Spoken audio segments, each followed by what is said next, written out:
Good evening, everyone. Tonight is Friday, the 27th of March, 2026. It's about 10:30 at night. My name is Wes Fryer. I'm in Charlotte, North Carolina, and I'd like to share with you another video update for Heal Our Culture.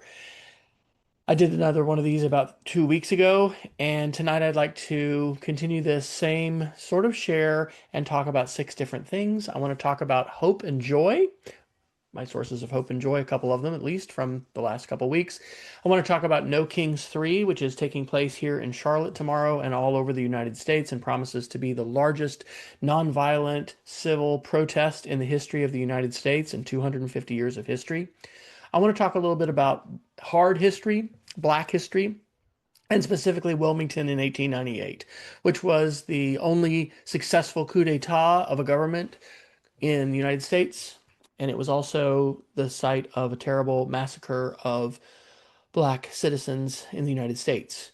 Um, I want to talk about some updates for the war on Iran, which is, as I record this, it's been going on a month. I want to share some recommendations for news and a great webinar, which you can check out here in a couple weeks. And then lastly, I want to talk about the possibility and the probability of violence here in our homeland in the United States. So let's get started. First, I want to start with hope and joy. I did this last time, and I think it is so important for us all to remain hopeful and to focus on joy and to remain resilient in this time. And so this is a picture of my dinner last night.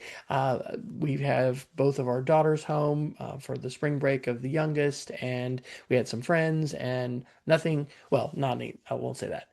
Few things bring me greater joy than being able to, of course, number one, be with family, but number two, being able to cook for family and friends and being able to gather around the table. And it really is so important that we continue to find community and build community in this time and not be overwhelmed by the news feed and by a lot of polarizing stuff that's happening. So I hope you are finding hope and joy, and I hope you are making that a priority in your life because we've just got to. We have to take care of ourselves. And if we don't do that, we can't really do much else.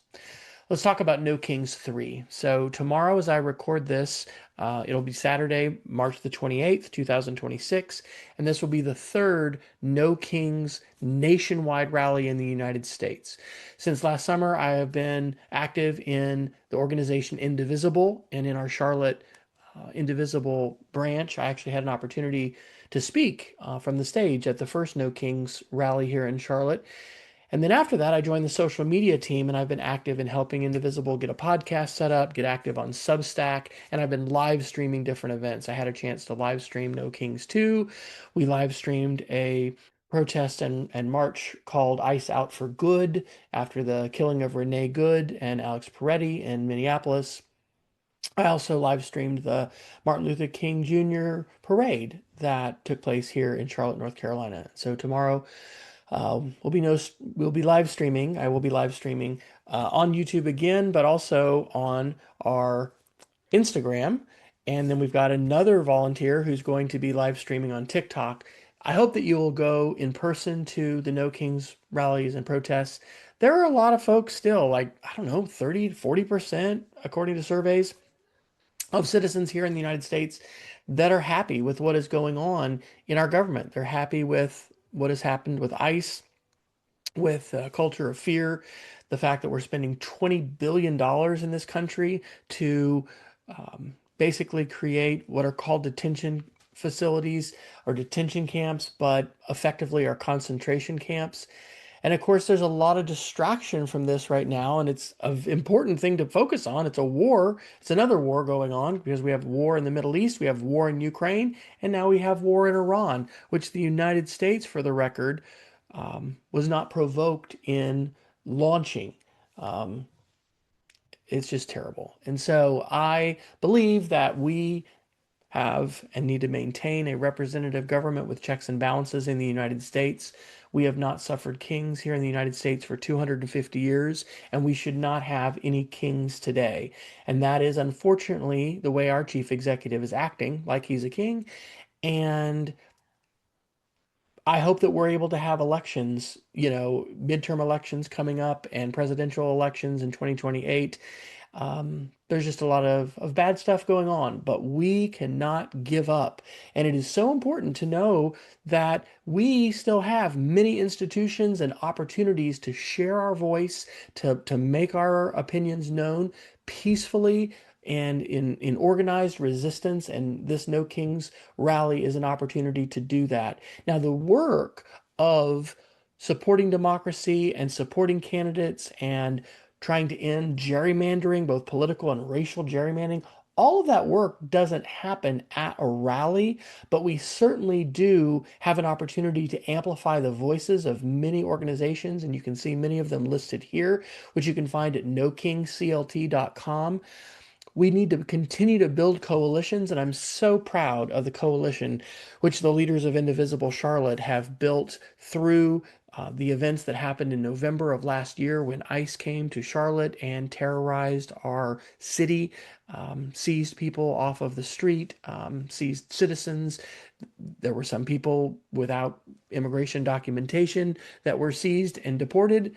But there were all kinds of folks who were just grabbed, and these were masked agents that did not, to date, bear any accountability for their actions, which were illegal, which were contrary to the Constitution of the United States and the due process laws, which, we not only have rights to as citizens, but there are due process laws that anybody in the United States has under the law. So, No Kings 3, it happens tomorrow. And if you, for some reason, can't go, you can view the live streams on multiple channels at our indivisibleclt.org website. Those links are there right now.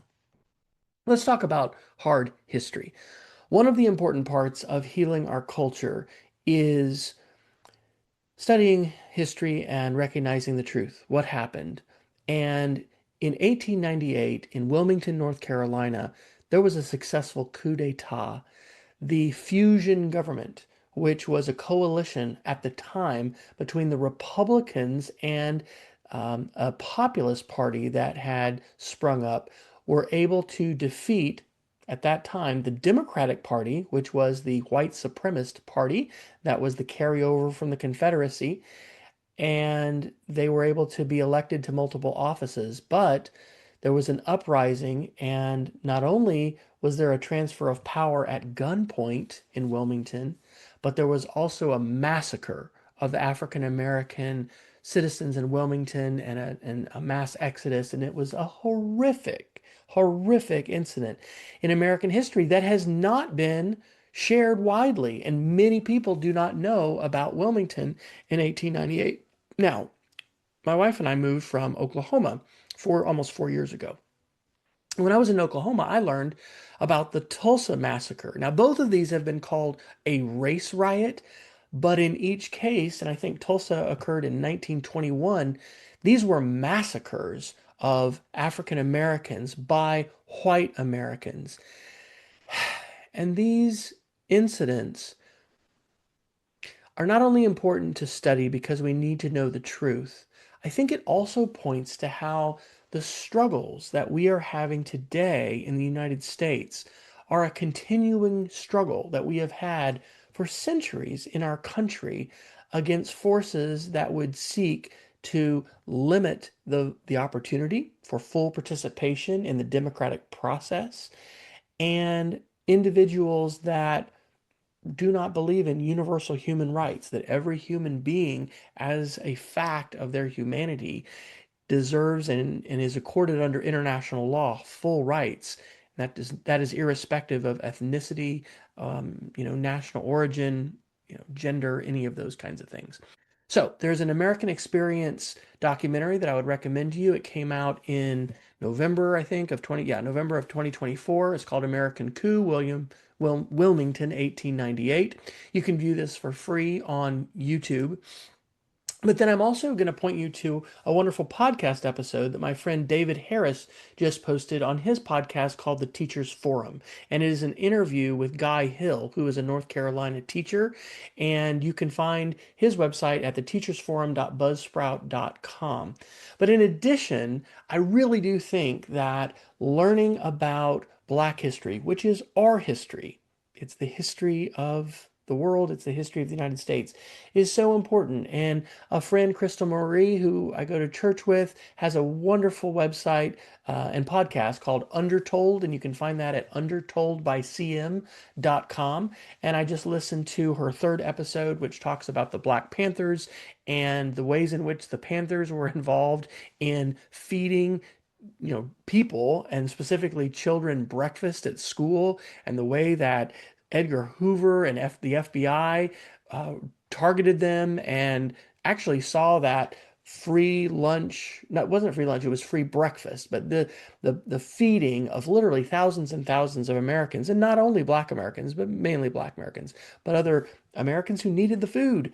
Um, how they were targeted by the FBI, and just a pretty despicable chapter of history. So I have actually put links to all of this, the Wilmington documentary from American Experience, and the Teachers Forum, as well as Undertold by Crystal Marie, on my Black History page, which is on my Follow Jesus website. So you can find that at followjesus.westfire.com/Black History.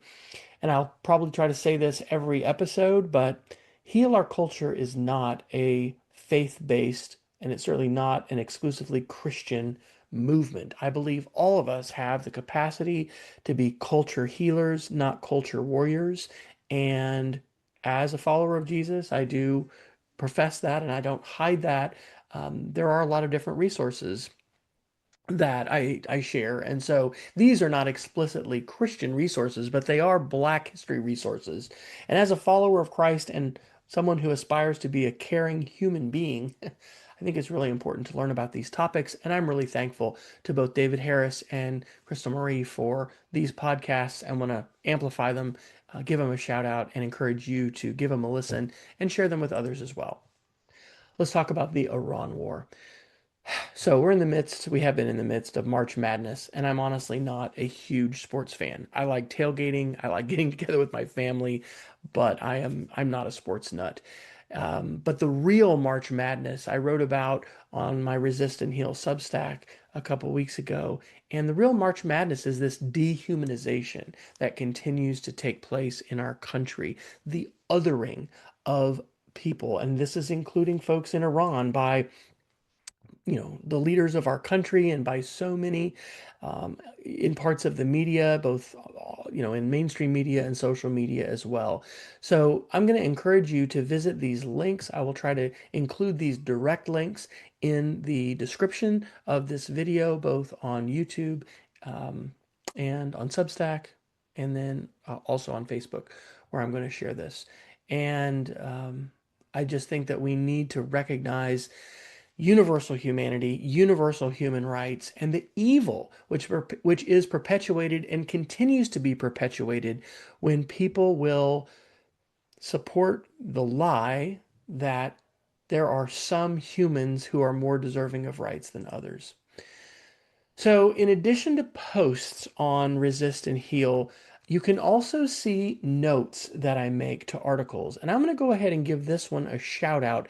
When you are on Substack, and I'll talk a little bit more about Substack here in a second, um, for folks who have turned on this feature, in addition to a homepage, in some cases you have a podcast, you've got an about page, but you have a notes page. And so this is what I actually shared, I guess, yesterday on my Resist and Heal. And I'm going to go ahead and just read this to you. And this was my response to Gedry's newsletter, and this was an article called the Sharpie, the Sizzle Reel, and the War. I said, detailed on-point summary and analysis of the dumpster fire today, which was a White House foreign policy and Iran war status press briefing. Tragic and embarrassing, horrific and scary. The birds have truly come home to roost. U.S. citizens have elected an incompetent and entirely immoral felon as our chief executive, and now the world reaps the whirlwind, while Saudi Arabia and the military contractors cash in. May the good Lord deliver us quickly from this unbearable nightmare of our own electoral making. All the while, our elected representatives in Congress cannot find a compromise to fund TSA. At least Democratic leaders in the Senate are acting to slow the construction of ICE concentration camps across our nation. I pray God will use us all to not just end the nightmarish rule of this present administration, but deeply heal our culture for the generations who follow us to our graves. I'd never imagined I'd witness such graft, immoral leadership and doddering diplomacy as we are now forced to endure. We can and must do so much better as a nation and a community. And so that was my comment. And then this is, it's for those of us that are Twitter users, it's like a retweet. It's called a restack on Substack. And so you can click this link from my post and you can see what Mary Gedry wrote on March 26th. The Sharpie, the Sizzle Reel, and the War. And her subtitle was Trump's cabinet meeting was supposed to project strength. It looked like a presidency running on propaganda, grievance, and a man who may be losing his ability to hide what's happening in plain sight. So this was an excellent summary of, folks, just absolutely terrible things that are happening. Um, our chief executive is not fit to hold office. And it is very evident when you watch video and you read analysis like this of his mind and what is happening with his mind. And of course, he is our commander in chief. And I pray that this nightmare can end soon, peacefully. Okay. The last thing I want to say, I think maybe I have another thing. I want to recommend this to you. Now, Angry Planet is one of my favorite podcasts, and it's actually one of the few that I do pay for to support. And Matthew Galt posted this as a paid update. So this is from March 20th, 2026, but it's called Neutralizing Iran's Nuclear Arsenal. And it's an interview with Franz Diaz Marin, and he is the editor for nuclear affairs at the Bulletin of the Atomic Scientists. And so this really explained how uninformed it is to think that we're just going to bomb Iran into a situation that is going to guarantee they do not have fissionable, nuclear um, weapons grade uranium or other materials, because it relies upon inspection and international advisors and inspectors being able to be on site. It's just a very good article, and it shows how you're not just going to be able to bomb your way to quote victory in Iran. This is a link on the bulletin to the article that Francois Diaz Marin wrote, actually on March 9th, called Trump May Send U.S. Troops to Neutralize Iran's Highly Enriched Uranium. There are no good options. And I think it's important for us to be aware of what's happening. And these are some of the voices that I'm listening to try to stay aware of and to try better understand what's happening. And then to be able to advocate for change. Let's talk lastly about news recommendations. I'm going to recommend to you, if you're not already, that you get on Substack. Now, I want to also acknowledge that there are a lot of different folks on Substack, and one of the things that a number of people I respect have pointed out is that Substack does continue to host and not unplatform some white supremacists, some Nazis. And I need to follow up and see what is happening with that. I haven't followed up on that in a few weeks. But Substack is now one of my most important sources of news. And there are many independent journalists and other individuals, citizens like myself, who are writing on Substack, sharing news and links, and providing an excellent opportunity to be able to curate and reclaim our news feeds. Rather than just watching TV, we can curate with intention our news feed. So this is a link at the bottom to a Media Education Lab webinar that I hosted a couple months ago on Substack 101, which just kind of gives you some basics of how to use Substack. I want to also recommend to you a news source that I have just started to use in the last month, and it's called Verity News, and the website is just verity.news. And this is actually going to be the topic of the Media Education Lab webinar that I will be hosting in 2 weeks. Now, Max Tegmark is at MIT, the Massachusetts Institute of Technology, and he has done, along with others, research into polarization and the ways in which we might be able to find news sources that can help address polarization. I really like the way that Verity will take the news sources that are the mainstream media news sources that are covering a topic And when you visit it, in fact, maybe we should go to it. Here, let's just go to it really quick. Um, so when we find an article, this one, okay, Department of Justice admits error in ICE immigration court arrest justification. The article here splits the sources on the left, center, and the right. They're covering it, but also it indicates in a y-axis if it's a pro-establishment center or establishment critical source. It goes through the facts that all of these news sources agree on, and then it shows basically the bias or the spin, the narrative from the left, the narrative from the right. In some cases, it'll talk about either a pro-establishment or a critical of the establishment perspective. There'll be some related articles. You can link to the public figures that are mentioned. On some of these, it'll also say what the prediction markets are saying about that particular topic. But I really like it, and I'm looking forward to learning more about it. Speaking of, on Monday, April 6th, 2026, you can go to the website mediaeducationlab.com, click events, and you'll see this. The session is called AI News and Education, Who's Building Our News Platforms? And there are going to be some representatives of Verity. We're going to talk about their platform. They ingest thousands of different sources, and they use humans to vet those, and then they put together these articles, and it's completely free. And there's a nonprofit called Improving the News that is the sponsor behind it. And we're going to talk about this, interrogate it, and hopefully emerge more educated about other options that we have as we seek to reclaim our news feeds and curate with intention our news feeds. So, on that topic, I mentioned this last time, I might mention it every week. I have vibe coded a website that you can find at news.westfryer.com, and that simply takes all of the newsletter links that I subscribe to with email and it puts them into a web page that you can just browse. It updates every 30 minutes, and I am using that frequently, usually every day, to get some of my news, and it's open and free, and you can use that as well. There's no advertisements or tracking or anything like that on this site. The last thing I want to talk about is the potential for violence here in our homeland. If you are not following this person, this is Timothy Snyder.